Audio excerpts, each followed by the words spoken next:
When the disciples saw him walking on the sea, they were terrified and said, "It is a ghost."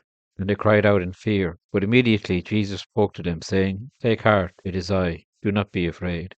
Matthew 18, verses 26 to 27. Some of the richest comforts are lost to us for lack of clear perception. What could be a greater comfort to the storm-tossed disciples than to know their Master was present, and to see him manifestly revealed as Lord of sea as well as land? Yet, because they did not discern him clearly, they missed the incomparable comfort. Christ walking on the wave should have put all fear to rest, but instead they mistake him for a ghost appearing amid the storm, bringing dark ill. But he utters the great assurance, "It is I." Oh, the excellence of faith, which, like the telescope, brings Christ near to us and lets us see him as he is. Oh, the sweetness of walking near to Christ and knowing him with an assured, confident, clear knowledge that removes the stresses which unnecessarily afflict us. What do you make of Christ? You must know that Jesus is a real man who reigns above. He is no phantom, no ghost, no spirit, but a risen man,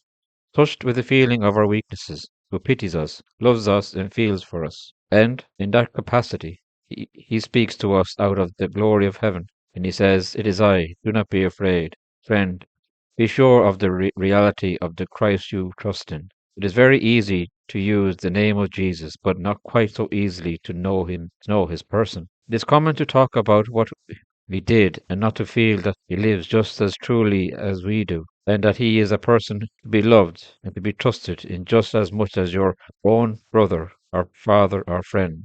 You want a real, living, personal Christ. Phantom Christ will not cheer us in a storm, but a real Christ is a real consolation in a real storm. And whatever swirls about you today, hear him say, "It is I." When your Lord says, "It is I," the Greek is literally rendered, "I am."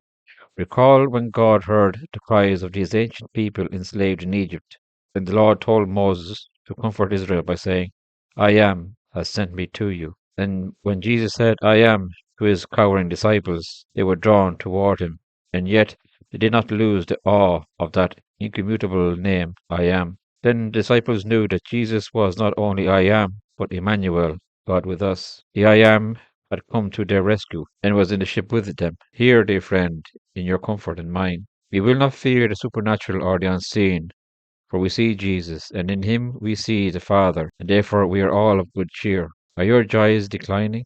Alas, it is a dying, fleeting world where there is one who is always the same. For Jesus says to you, "I am, and because I live, you will live also." John 14, verse 19. Be comforted, your Jesus still lives, for he says, "I am."